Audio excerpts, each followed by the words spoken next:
안녕하세요. 저에게는 어린 시누이가 한 명 있었습니다. 그 당시 21살 대학생이었죠.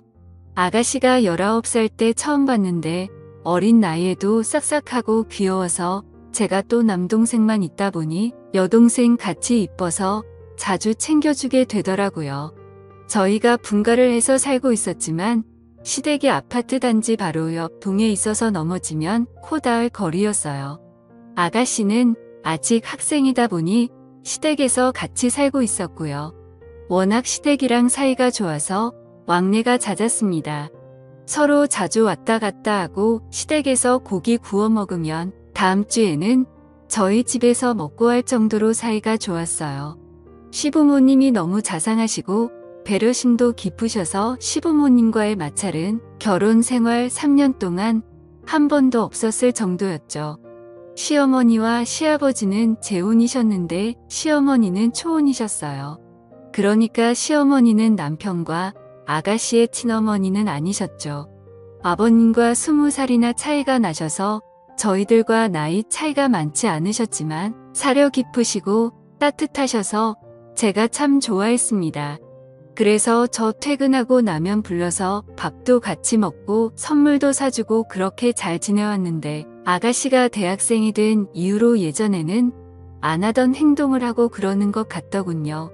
제가 직장 다녀서 퇴근하고 집에 오면 저녁 7시쯤 됐어요. 신랑 퇴근은 더 늦었고요. 그래서 아침부터 저녁 7시까지 저희 집은 빈집이었죠. 저희 집 현관문 비밀번호는 원래 시어머님만 알고 계셨는데 어느 날 아가씨가 저희 집에서 저랑 밥을 먹고 나서 얼뜨고 갔다고 시어머님한테 저희 집 비밀번호를 물어봤었나 봐요. 그래서 아가씨도 저희 집 비밀번호를 알고 있었습니다. 제가 예쁜 속옷이 좀 많은 편이에요. 관심도 많고요. 그런데 언제부터인가 자꾸 제가 사놓은 새 속옷들이 없어지는 거예요. 한두 개씩 처음에는 제가 둔 곳을 착각했나 했는데 아무리 생각해도 이상하더라고요. 멀쩡히 있던 속옷이 아침에 오늘은 새 속옷 입어야겠다 생각하고 찾으면 없더라고요. 어느 날에는 제 것이 아닌 립스틱이 제 화장대 위에 있어서 이게 누구 거지 하고 신랑한테 물어봤더니 신랑이 말을 더듬으면서 혹시 내 동생 거 아냐? 하면서 자기가 동생한테 연락해보겠다고 하더군요. 제 앞에서 통화하면 되는데 굳이 베란다 가서 통화하는 게 웃기더라고요. 그러더니 물어봤더니 아가씨가 가져간 게 맞다고 했대요. 그래서 말했습니다. 그래? 그런데 왜 우리 집 안방 화장대에 그걸 두고 갔대? 아가씨 안방까지 들어와? 라고 하니 글쎄 그게 왜 거기 있지 하길래 좀 이상했습니다. 그날 아가씨가 저희 집에 올 이유가 없었고 저한테 연락도 없었으니까요. 그때부터 좀 의심이 가는 거예요. 아가씨랑 저랑 가슴 사이즈도 같고 비슷한 체형이라서요. 그래서 말인데 범인 아가씨인 것 같아. 그래 확실해. 어머님이 아가씨한테 우리 집 비밀번호를 알려줬다고 하셨었거든. 그게 마음에 걸려 저번에 올 일도 없는데 우리 집에 화장품을 두고 간 것도 그렇고 제가 이렇게 말하니 남편이 에이 설마 누가 남의 속옷을 가져가 이렇게 말하는데 제가 넣어둔 속옷이 없어진다는 게 아무리 생각해도 이해가 안 되는 거예요. 그래서 그 다음부터는 새로 산 속옷은 아무도 모르게 침대 매트리스 아래에 물건들을 넣을 수 있는 공간이 있는데 그곳에 넣어버렸습니다. 이제는 아무도 내 속옷 안 가져가겠지 생각을 했죠. 그런데 그 후로는 새 속옷이 아니라 제가 빨아놓은 속옷이 없어지는 거예요. 아침 출근하기 전에 빨래 널어놓고 가서 분명히 기억하는데 말이죠.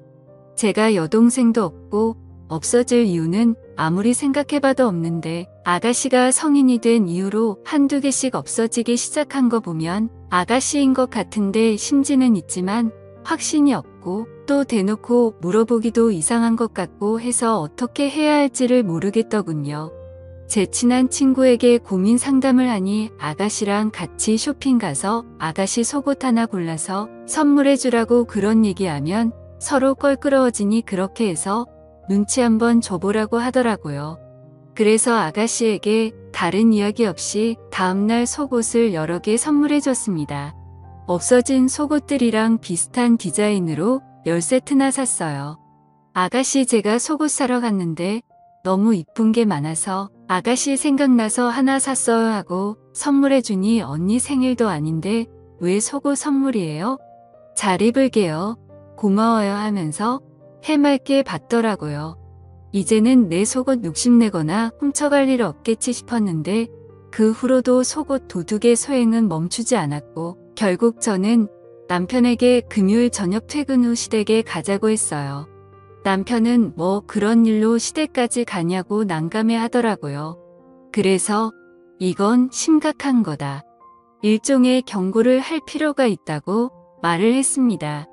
시댁에 가니 마침 아가씨도 안 나가고 집에 있어서 내심 잘 됐다 생각이 들었습니다. 어머님께 이렇게 말했어요. 어머님 세상에 어쩌면 좋아요? 우리 아파트에 변태가 사는 것 같아요. 신랑 속옷은 그대로 있는데 제 것만 한두 개씩 없어지는 거 있죠. 얼마 전엔 빨래 널어놓은 것까지 훔쳐갔더라고요. 아무래도 신고해야겠죠. 무서워 죽겠어요. 아가씨나 어머님 같은 거는 없어진 거 없으세요? 조심하세요 하면서 태연하게 조근조근 얘기했네요. 그랬더니 아가씨가 아주 해맑은 표정으로 어머 언니 진짜 대박이다. 그런 변태 도둑 이야기 나도 들어본 것 같아요 라고 하더군요. 뻔뻔하단 생각이 들었습니다. 어머님이랑 아버님은 언제부터 없어졌냐고 새아가 조심하라고 신고부터 해야 하는 거 아니냐고 하시더라고요. 그러자 아가씨는 아니 엄마 뭘 신고까지 해? 증거 같은 것도 없고 새언니가 직접 변태를 만난 것도 아닌데 하더라고요. 그때 역시 범인은 아가씨였구나. 예전에는 마냥 귀엽고 여동생 같아서 잘 챙겨줬었는데 이런 일을 겪고 나니 얼굴을 마주보기도 좀 그렇더라고요. 화장품이나 향수 같은 걸 가져갔으면 그래도 덜 당황스러웠을 텐데 말이죠.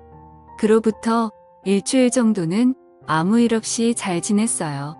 그 일 덕분에 제가 퇴근하자마자 속옷을 확인하는 게 일이었거든요.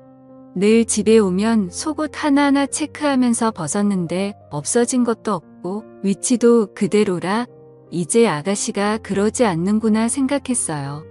그때 시댁에 가서 말하길 잘했다 생각하고 있었죠. 그런데 그 다음 주말에 저 혼자 아기를 데리고 친정에서 하루 자고 밤늦게 우리 집에 도착했었거든요. 월요일 아침에 출근하려고 보니 화장대 화장품들의 위치가 어딘가 좀 낯설게 정돈되어 있는 거예요. 제가 기억력도 좋은 편에다가 정리도 칼같이 하거든요. 얼핏 보면 그대로인 것 같은데 한두 개 위치가 바뀌어 있더라고요. 좀 이상하다 생각하고 출근 준비를 하는데 느낌이 왠지 쎄한 거예요.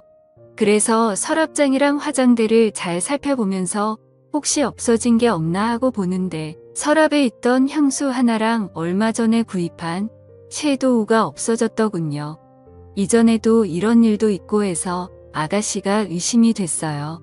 아가씨가 가져간 향수는 아가씨 나이대에는 전혀 안 어울리는 향이었는데 그걸 왜 가져갔을까 싶기도 했지만요. 진짜 머리가 하루 종일 아프더군요. 혹시 이번에는 화장품을 선물해 줄까 싶어서 일부러 그런 건 아닐까 하는 생각마저도 들었어요. 철없는 나이라지만 이건 더 이상 제가 이해하고 넘길 수 있는 문제가 아닌 것 같더라고요. 친언니 거 가져가는 것도 아니고 피 하나 안 섞인 새언니인데 아무도 없는 저희 집에 와서 제 화장대에 앉아서 이것저것 발라보고 만져보고 그것도 모자라 가져가기까지 하고 상상만 해도 소름이 끼쳤어요. 그런데 문득 집에 남편이 있었는데 그걸 못 봤나 싶더라고요. 그래서 남편에게 자기야 혹시 나 없을 때 주말에 집 비운 적 있어? 말했더니 뭐 집에만 있었다고. 그럼 우리 집 안방에 누가 왔다 간 거 못 봤어? 내가 화장품이랑 향수가 없어졌어 라고 했더니 갑자기 누나를 조금 굴리더니만 생각해보니까 내가 너 없을 때 잠깐 집 앞에서 밥 혼자 먹고 왔는데 그때 누가 왔다 간 거 아닐까라고 하더군요. 그러면서 인중을 긁는데 남편이 조금 이상했습니다. 남편이 보통 거짓말을 할 때 인중을 긁고 하는데요. 그날 회사 가서도 또 아가씨가 우리 집에 와 있진 않을까? 또 몰래 와서 뭐라도 뒤져보진 않을까? 남편이 왜 인중을 긁었을까? 뭘 숨기고 있는 걸까? 별별 생각이 들더군요. 그래서 일도 제대로 못했어요. 그리고 퇴근 후 집에 가서 어떻게 할 건지 1시간 동안 시나리오를 짜듯 머릿속에 다 그려놓고 아가씨에게 전화를 했습니다. 아가씨 지금 집이세요? 하고 물어보니 집이라더군요. 언니 왜요? 라고 묻길래 그냥 뭐 먹고 싶은 거 있냐고 물어봤더니 떡볶이가 먹고 싶다더군요. 그래서 배달 어플로 시댁에 떡볶이를 주문한 후 시댁으로 갔습니다. 시댁에 가서 없어진 제 물건들을 찾으려고 한다고 미리 말하면 아가씨가 제 물건들 다 들고 외출할 거 아니에요. 그럼 저만 이상한 여자 될 것 같아서 그렇게 말하지 않고 시댁에 간 거예요. 시댁에 도착하니 시어머니랑 아가씨가 TV를 보고 있더라고요. 긴히 드릴 말씀이 있다고 시어머님께 말했습니다. 아가씨는 그냥 아무 생각 없이 옆에서 TV만 보고 있었고요. 어머님 이런 얘기 저도 고민 많이 하고 어떻게 얘기 꺼내야 할지 몰라서 한동안 저 혼자 속으로 그리고 있었는데요. 이렇게 말씀드리는 게 최선이라는 결론이 나와서요 라고 말했습니다. 시어머니는 제가 이렇게 진지하게 얘기 꺼낸 적도 없고 무슨 영문인지 모르시니 그래 무슨 얘기인지 몰라도 편하게 얘기해봐라 라고 하셨어요. 그래서 어머님한테 어머님 저번에 제가 드린 말씀 기억하세요? 제 속옷만 없어졌다는 얘기요. 사실 그때 속옷 없어진 날 누구 건지 모를 화장품이 제 안방 화장대에 있었어요. 그래서 아가씨한테 물어보니 아가씨 거라고 하더라고요. 제가 여기까지 말하니까 갑자기 옆에서 TV 보면서 배를 긁던 아가씨가 깜짝 놀라면서 언니 지금 무슨 말씀을 하시는 거예요? 제 화장품이 언니의 안방 화장대에 있었다고요? 라고 하는 겁니다. 그래서 제가 말했습니다. 아가씨가 저희 남편이 전화해서 물어보니 본인 거 맞다고 그날 말씀하셨잖아요 라고 하니 오빠한테 그런 일로 전화 온 적 없는데 무슨 말씀이세요 라고 하더군요. 그때까지만 해도 아가씨가 범인이라는 확신이 있었던 저는 그때부터 아가씨가 우리 집 물건들을 가져가는 범인인 걸로 알고 있었어요. 그래서 제 딴에는 아가씨한테 직접 말하기 껄끄러운 상황이고 서로 불편해질까 두려웠어요. 그래서 아가씨를 생각해서 서로 안 불편하게 이게 최선의 방법이란 생각으로 이쁜 속옷 직접 골라서 포장해서 선물해 준 거예요. 제가 이렇게 하면 아가씨가 다시는 안 그럴 거라 믿었거든요. 이렇게 말하니 갑자기 아가씨가 폭풍 같은 눈물을 흘리며 지금 무슨 말을 하는 거냐고 본인 진짜 억울하다고 하면서 새언니 진짜 좋게 봤는데 너무 하시네요. 누굴 지금 도둑으로 모는 거예요? 나 지금 너무 황당하고 어이없어요. 엄마, 언니 말 믿는 거 아니지? 오빠 데려오세요. 오빠가 그랬다고요? 저 안 그랬어요. 저 진짜 억울해요. 라고 말하면서 난리를 피웠습니다. 이때 아가씨의 행동이 어이가 없더라고요. 얼마 전까지만 해도 이쁘고 마냥 착했던 시누이가 아니더군요. 그동안 내가 얼마나 바보같이 행동했으면 이렇게 나올까 싶고요. 아가씨가 그렇게 말하니 시어머니는 새언니 얘기하고 있는데 무슨 버릇이냐고 가만히 있으라고 말하셨어요. 아가씨, 저는 사실 제가 이렇게 얘기하면 아가씨가 언니 미안하다고 철없는 생각으로 욕심에 서손댄 것 같다고 정말 미안하다고 이렇게 얘기할 줄 알았는데 정말 실망이네요. 아가씨 그렇게 말하시면 저 너무 섭섭해요. 저 나름대로 아가씨 배려한다고 서로 기분 상하지 않게 하려고 얼마나 신경을 썼는데요. 그 말을 듣던 아가씨는 더 큰 소리로 립스틱, 내가 립스틱 바르는 거 봤어? 나 립스틱 안 써. 사본 적도 없고 써본 적도 없어. 나는 이렇게 생긴 틴트만 바른단 말이야. 엄마도 알잖아. 나 립스틱 안 바르는 거. 라고 말했고 그 말을 듣던 시어머님도 그래. 네가 립스틱을 바르는 거 나도 본 적이 없는데. 라고 남편에게 따져 물었어요. 남편은 끝까지 제가 나한테 분명 나 없을 때 와서 화장품 놓고 갔다고 말했었어. 라고 말했고요. 혼란스럽더라고요. 누구 말을 믿어야 할지. 저는 누구 말을 믿어야 할지 정말 모르겠네요. 한마디 던지고 집에서 나왔습니다.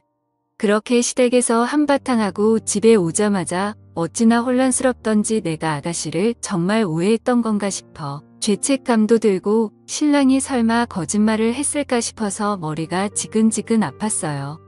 남편은 저한테 너무 미안하다고 본인 동생이지만 너무 뻔뻔하다고 그간 얼마나 힘들었냐면서 꼭 껴안아주는데 이 사람을 믿어도 될까 싶더군요. 순간 화장품이 없어졌던 그날 남편, 이 분명 집에만 있었다고 했다가 아다시 이야기를 하니 집을 비웠었다고 말을 바꾼 게 생각이 나서 찝찝했어요. 당장 번호를 바꾸려다가 뭔가 제대로 증거를 잡아야겠다 싶더라고요. 누가 범인인지 누가 거짓말을 하고 있는지 꼭 알아야겠다는 생각이 들었습니다. 그래서 남편 몰래 안방에 CCTV를 달았습니다. 검색해보니 쿠팡에서 5만원도 안 되는 가격에 좋은 카메라를 팔더라고요. 당일 배송도 되고요. 다음날 총 2개를 구입해서 안방에 1개 그리고 거실에 1개를 설치한 후 보이지 않게 다른 물건들 사이에 숨겨놨어요. 혹시나 눈치챌까 싶어서 남편 동태를 살폈는데 전혀 모르는 눈치더라고요. 며칠 뒤 어머님이 오셔서 단둘이 얘기를 했는데 저한테 당신이 자식 교육 잘못 시켰다며 미안하다 하시더라고요. 아들놈이 거짓말을 했는지 딸애가 거짓말을 했는지 모르겠지만 어쨌든 본인 자식 때문에 마음 고생시켜서 미안하다고 많이 화나고 속상했을 텐데 마음 좀 풀렸냐고 다독여 주시더군요. 그러면서 누가 잘못했던 이번 한 번만 본인 얼굴 봐서 용서해달라고 하시더군요. 다 이유가 있지 않겠냐면서요. 그때 본인 친자식들도 아닌데 이렇게까지 숙여서 말씀하시는 어머님이 참 대단하다 생각이 들더라고요. 저는 네. 라고 대답은 하면서도 어림없지라는 생각을 했어요. 어떻게 그냥 덮고 넘어가나요? 이리도 찝찝한데 카메라를 설치한 후 저는 거의 핸드폰 중독자처럼 핸드폰에 설치해 놓은 CCTV 어플만 바라보며 지냈습니다. 제가 생각해도 제 자신이 너무 웃겼어요. 심지어 남편과 밤에 안방에 둘이 누워있는데도 남편 몰래 그 화면을 볼 정도로 중독이 되어 있더라고요. 요즘 CCTV는 기능이 정말 많은데 소리나 움직임을 감지해서 문자를 보내주기도 하고 사람은 아무것도 보지 못하는 어두운 방안을 환하게 감지해서 보여주기도 해요. 또 소리도 생생하게 들리고 제가 마이크로 소리를 전달할 수도 있더군요. 이제 범인을 잡는 건 시간 문제다 싶었네요. 그런데 일주일이 지나도 2주가 지나도 주말에 제가 친정에 간다며 아이를 데리고 집을 비워도 아무 일도 일어나지 않았습니다. 남편은 제가 친정에 가 있는 동안 정말 집에서 혼자 배달음식 시켜 먹고 자고 TV 보고 뒹굴거리기만 했고 아가씨는 코빼기도 보이지 않았어요. 점점 지루해져서 저도 카메라에 집착하는 게 줄어들더라고요. 그리고 앞으로도 별일 없기를 속으로 얼마나 바랐는지 모릅니다. 그냥 별일 없이 하나의 에피소드로 좀 찝찝하긴 하지만 지나가길 희망했어요. 그러나 한 달 정도가 지난 후 결국 CCTV에 한 여자의 모습이 찍히면서부터 사건의 실마리가 잡히기 시작했습니다. 친정에서 아이를 데리고 놀고 있는데 갑자기 핸드폰 알림이 뜨더라고요. 움직임이랑 소리가 감지됐다고. 그래서 바로 거실 CCTV를 켰는데 여자 뒷모습만 보이고 얼굴이 보이지 않았지만 아가씨 같았어요.